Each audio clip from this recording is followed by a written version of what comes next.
What's up, guys? All right, so today we're at Bass Pro Shop, obviously, and we're gonna look at my top 10 picks for camping season this fall. Camping's obviously right around the corner, and so we're gonna see, kind of what's worth the value and what things I think are, maybe overpriced. But we're gonna do top 10 picks. I love going to Bass Pro Shop because there's all these cool decorations, and I remember when I was a kid, my dad would take me and my brother to Bass Pro Shop basically anytime we passed one. And so it was always something like if we were on a road trip and we passed the Bass Pro Shop, like we were going in, we were gonna go look at the fish in the water tank. It was a lot of fun. So, all right, so let's go over here. They moved some of the camping gear. It used to be upstairs, now it's down here. We're gonna look around, see what we can find. All right, cool. So basically, when I think about going camping, a couple things that I think about is cooking. I'm always looking for some new cooking gear that might come in handy, and then sleeping, and then something that might be fun. I've got cast iron that I really enjoy using. I've also got one of these 2-burner stoves right here. It looks like the main difference is just the size of them. This Camp Chef Ranger right here looks really heavy duty. Also looks really heavy and pretty expensive. So honestly, if it were me, knowing what I know now, for simplicity's sake, I would probably go with something like this, like basic, $40. Only reason I wouldn't get something like that is if you're building out a drawer system or something where it's going to be permanently mounted. Ours that we have is pretty similar to this Everest 2X. I don't remember how much we paid for it. We got it at REI, but I would say this is probably worth the money. $40 for just having a 2-burner at camp. I'd probably just go cheap. It's gonna work, and then you can figure out what you like and maybe what you don't like about it. So that's probably the number one on the list, is a little 2-burner stove. And I really like these Old Town Sportsman kayaks right here. They came out with these in 2020, I think, and I've wanted to get one ever since, but they are obviously high dollar, so it's hard to justify, but they look good. They have a lot of really cool features. All right, let's see.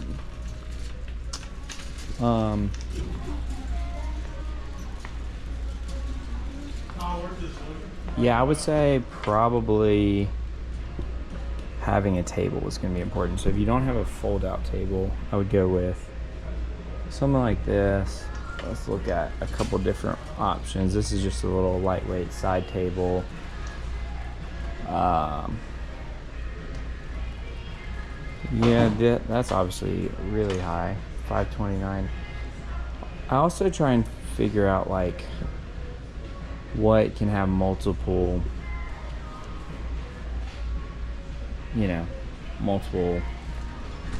uses. My wife's calling me again. Actually, I see some plastic tables on the other side, so I like the little 5-foot fold-out tables. Yeah, like go with one of these. 72 inches long, so it's 6 foot. Something like this, and you'll have more room, but also don't set something hot down, like a hot pan on this, because one of my tables is melted at home from doing that. It's about $50 at Bass Pro. I definitely think getting a table is going to be pretty important for having an enjoyable camping experience. And you don't have to get all this stuff at once. You know, some of the things that I'm listing would probably already have at home. I'm gonna give you guys a bonus, like when I get to number 11. I'm actually gonna give you what I think is probably the best value buy at Bass Pro. Okay. All right, let's see. Number third thing that you probably want to get to go camping is a first aid kit, right?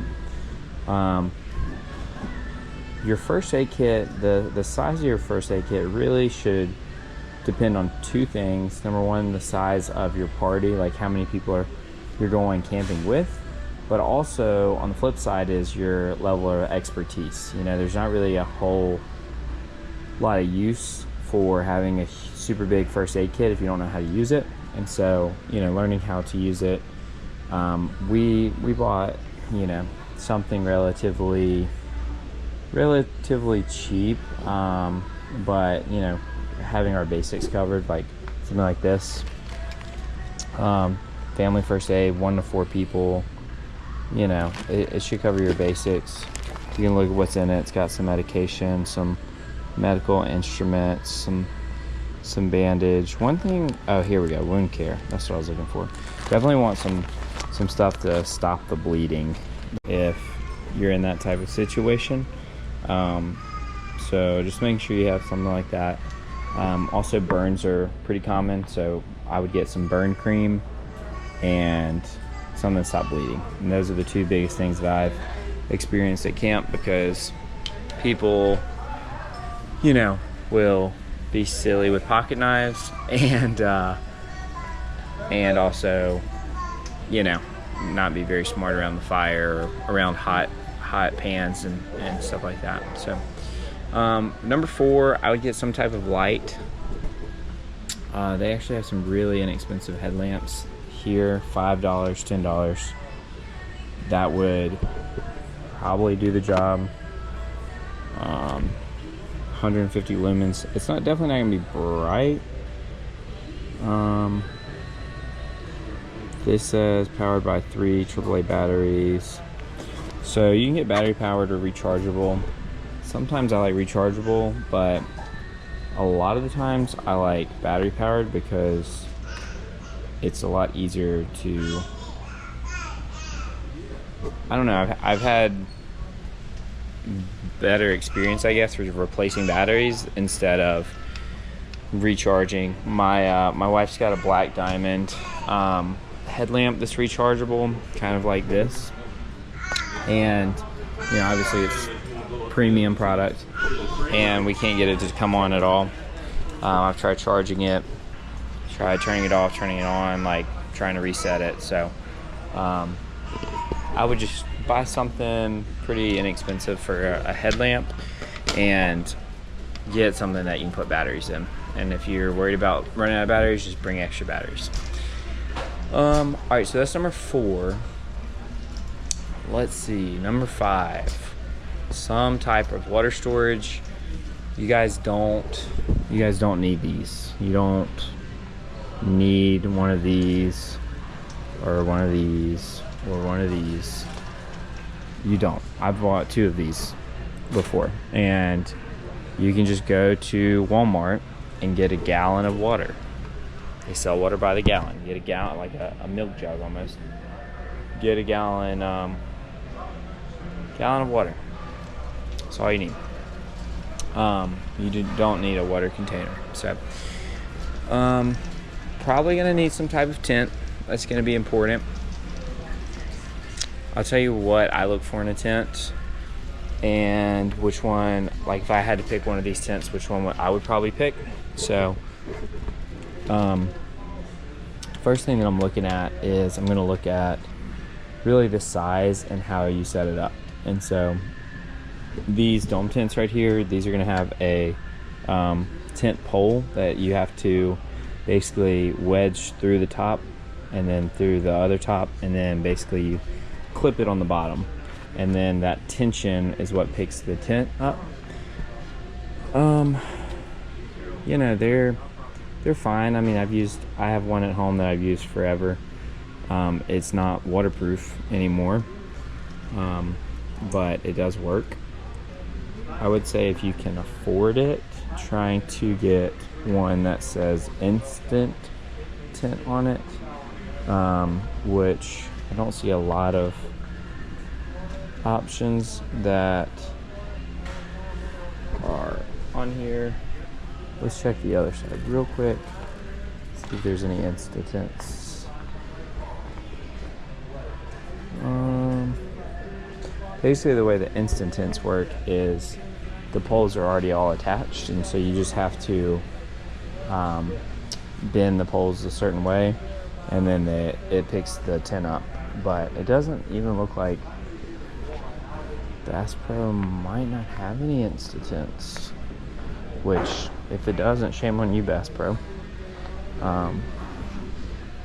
Because I don't think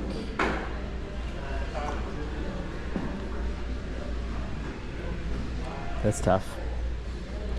Alright, well, now that we established there's no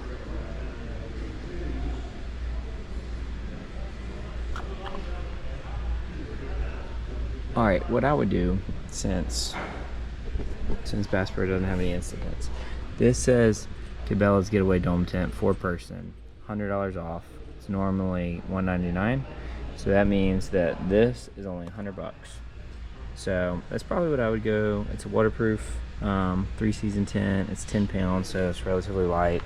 I would never get a tent under probably 3 or 4 people, because what 3 persons really means is it means 2 people. And so just go ahead and get a 4-person tent, even if it's just you and one other person.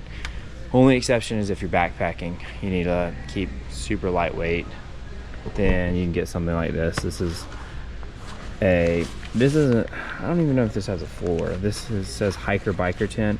So this is if you're backpacking. It's probably relatively lightweight. And you can tell it's only for 1 person. So number 4, get a good tent. These dome tents right here, these 3 people dome tents are only $40. So these actually might be more cost effective than the other one. I think this is basically what I started out with, and this is 6 pounds, 8 ounces. So I feel like this is probably a better buy than getting the expensive 4-person tent that's over there, even if it's $100 off. This is a 4-person tent right here that's only $60. So do not buy the $200 tent. Alright, if you're gonna want to sleep on something, I would just, if you have an air mattress at home, bring an air mattress, blow it up. If not, just go buy an air mattress. You don't have to get camping sleeping pads and stuff like that. I would just get an air mattress and blow it up. And then as far as sleeping bags go, you can get a sleeping bag, but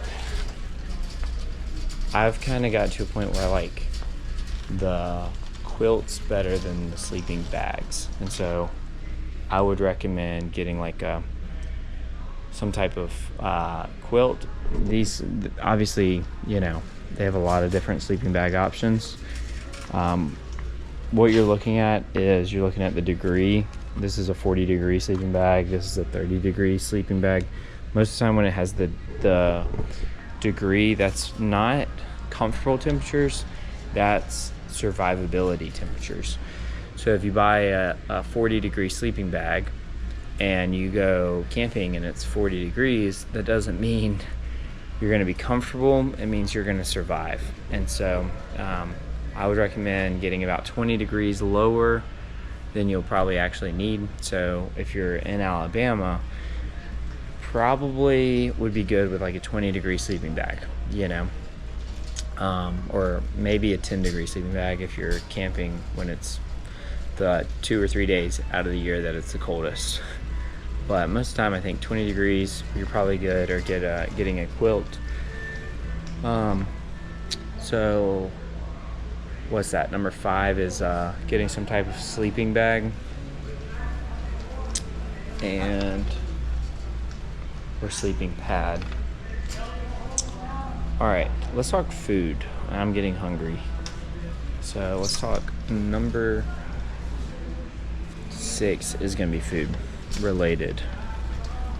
Over here we've got the dehydrated food, which is good if you need a keep a light load. If you're going in your car, hopefully you have a cooler at home. Just pack a cooler, put some ice in there, pack real food. You can take a pan from home. My wife probably wouldn't be very happy if I did that. So I would recommend, here's some different pans. And I'll tell you what I look for now that I've cooked at camp for a long time. I'll tell you what to avoid. So this just says square fry pan. This clips like this. This probably wouldn't be that bad, honestly.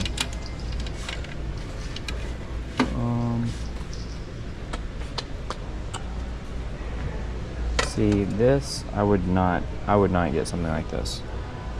This is going to be too small. It's probably going to like wobble whatever you set it down on to cook on, even if you're just using like that burner that I was talking about. I would do something big and wide like this, or something like this. They both have non-stick coatings, which I try to avoid. You can also get cast iron, but I don't want you to have to invest a ton of money just to go camping and think, oh, I have to have cast iron to go camping. You don't need cast iron. You can use whatever you are used to using at home.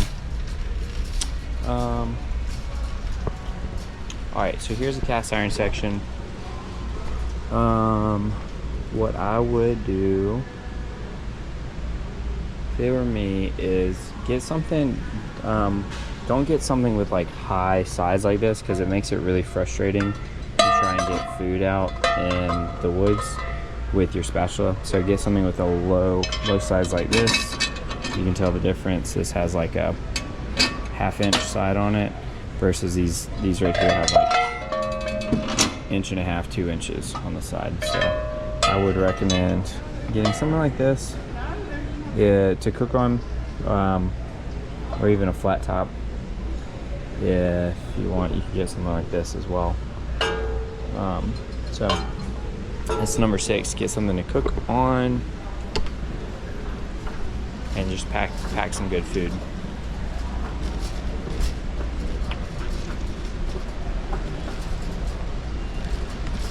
All right. Now that I'm going through a mental checklist. We've got first aid covered. We've got our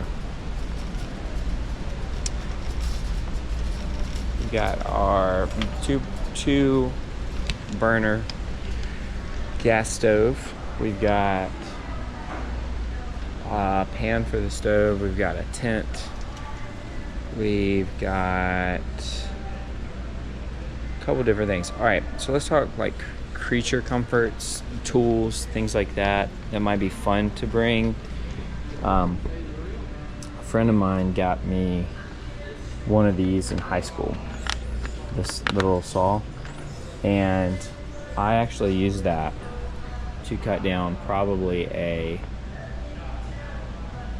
2-foot diameter pine tree that was stuck across the road. That was the only saw I had on me, and me and my wife just took turns sawing at it for probably, it took us a while. It probably took us an hour, but we cut it down with that tiny little saw right there, and we ended up hooking up the truck to the to the log, and we moved it out of the way, and we were able to keep going down the trail. And so I was super impressed with that little saw. You know, it folds in half. It's really easy to use. It stays sharp. I've had it since high school, you know, and I still use it. So as far as tools, you know, I would say that would probably be my number one. I would even say, like, you know, they say a hatchet has a lot more uses than a saw, which is probably true because you can use it as a hammer and other things. But I would say that saw has just cut more wood, in my experience, than my hatchet ever has. So if you're gonna get a tool for wood, I would say get that saw right there. That is a great buy from Bass Pro Shop. Other than that, let's see, fire starter. You know, just bring a lighter. You don't need all of this, like, fire discs and fire fast set and, you know, all of this. Just get really tiny twigs and get a bunch of them and you know, break them into a little pile and light them with the lighter, and they'll catch. And then put some bigger sticks on there, and then some bigger sticks, and then some small logs, and then some bigger logs, and then you got a fire. So keep it simple. I have carried paracord a ton. I don't think you need it to go camping. I think it's kind of overrated. A lot of this camping gear is overrated. So I'm telling you what you actually need to get out in the woods and do it. And really, you don't need anything. I mean, you could just go out there with a backpack and rough it, but biggest quality in life improvements are going to come from getting a comfortable place to sleep, which I would say an air mattress is your best bet there. Bring a pillow from home. You know, first aid kit's going to impact your quality of life a lot. Go in the fall where the bugs aren't as bad. I would probably, number 7 probably would be, or number 8 would be getting some type of insect repellent. So you could do something like this, classic stuff. You could also get, if you're feeling bougie, getting one of these thermocells that are electric, and you just get a cartridge, and you insert the cartridges in there and you light it, and it just keeps the mosquitoes away. I've heard some really, really good things about that. I would say it's probably worth it if you live somewhere where there's a lot of mosquitoes. We a lot of times have this in our camping gear. We don't use it a whole lot because the times that we go camping, the mosquitoes aren't very bad.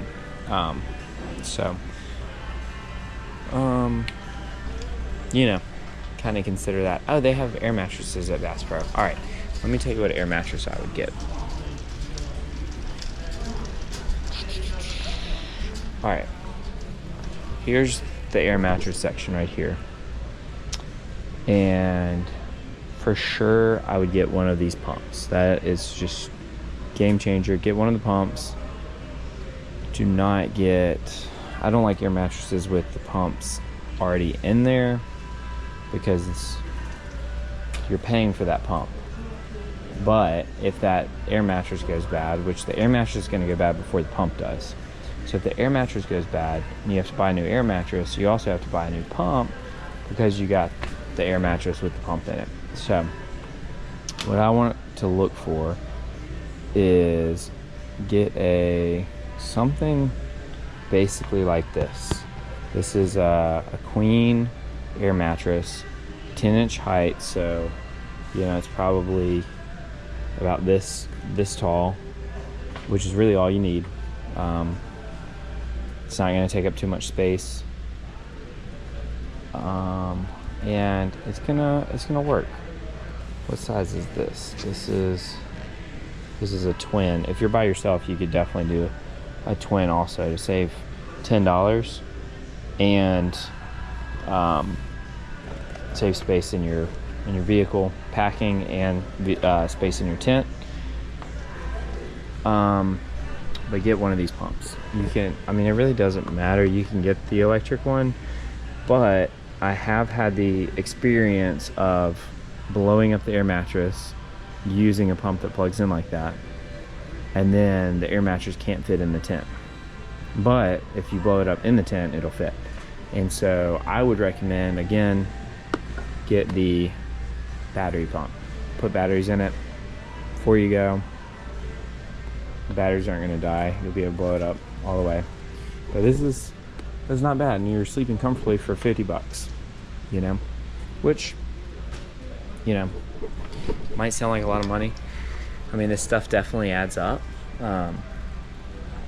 So I would encourage, you know, if you don't want to spend the money on it, just try and get out there with what you got from the house, from home. You know, if you don't have a sleeping bag, bring some blankets. If, you know, you don't have an air mattress, bring some blankets. You know, just sleep on the ground, rough it. If you don't have a tent, you know, you could buy a tarp. A lot of different things. You know, this stuff definitely costs money, but it's worth it. Number 8, I think, is what we're at. Dude wipes.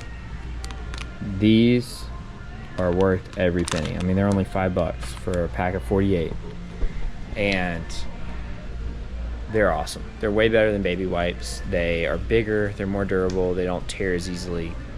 I mean, basically, like, we go through those things when we go camping because it's a lot easier than trying to take a shower.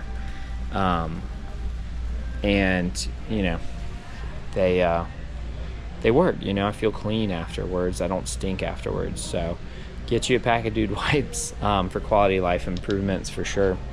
For you, but especially the people around you will definitely appreciate that as well.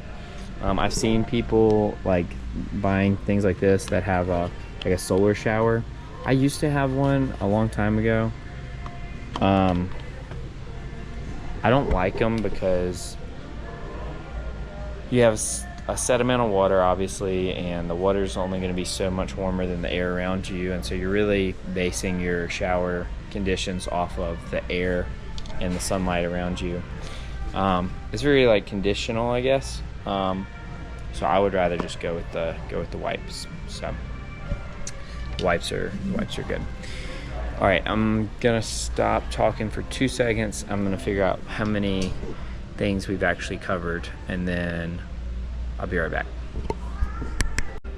All right, so I just realized that we actually went through 10 things, and so I'll put them all on the screen, the ones that I would recommend from Bass Pro Shop, so you guys can see them and kind of make a list.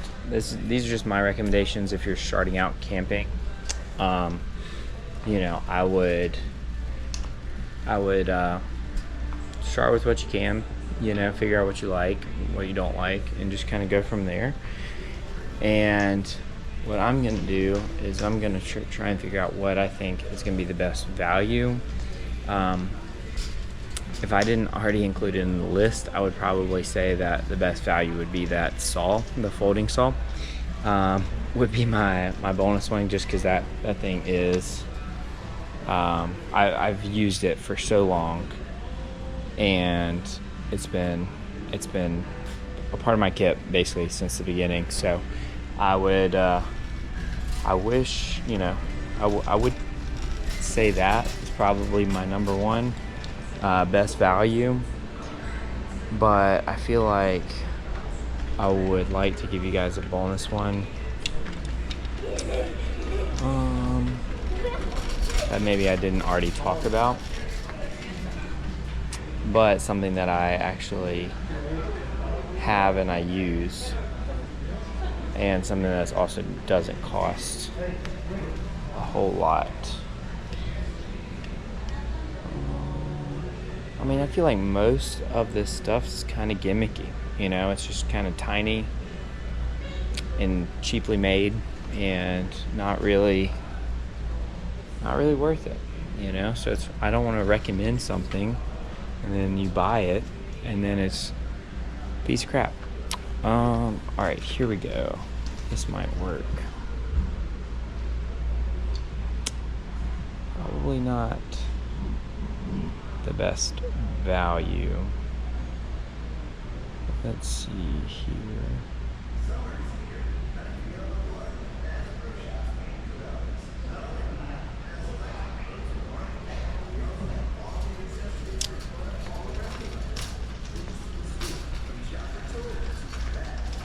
Oh, let's see. Looking around here, I realize how much stuff I actually have in my kit. Okay, I think this is going to be the best value, and I would say getting a long spork like this. If you're going to eat any type of backpacking meals, this is aluminum. It's very lightweight, and you can reach the bottom of the bag for dehydrated meals. Really like this. These are kind of more expensive, and so I would say just get that. I just got it for my wife for Christmas last year, and we use it at home. So it's nice. It might be kind of silly to spend $13 on a spork, but we do really enjoy having that, like trying to stir dehydrated meals with a normal size spoon or fork is not it, I'm gonna tell you. So I hope you guys have a great time camping this fall. I hope that some of my suggestions were helpful for getting you started, and then let me know what you guys think in the comments. See ya.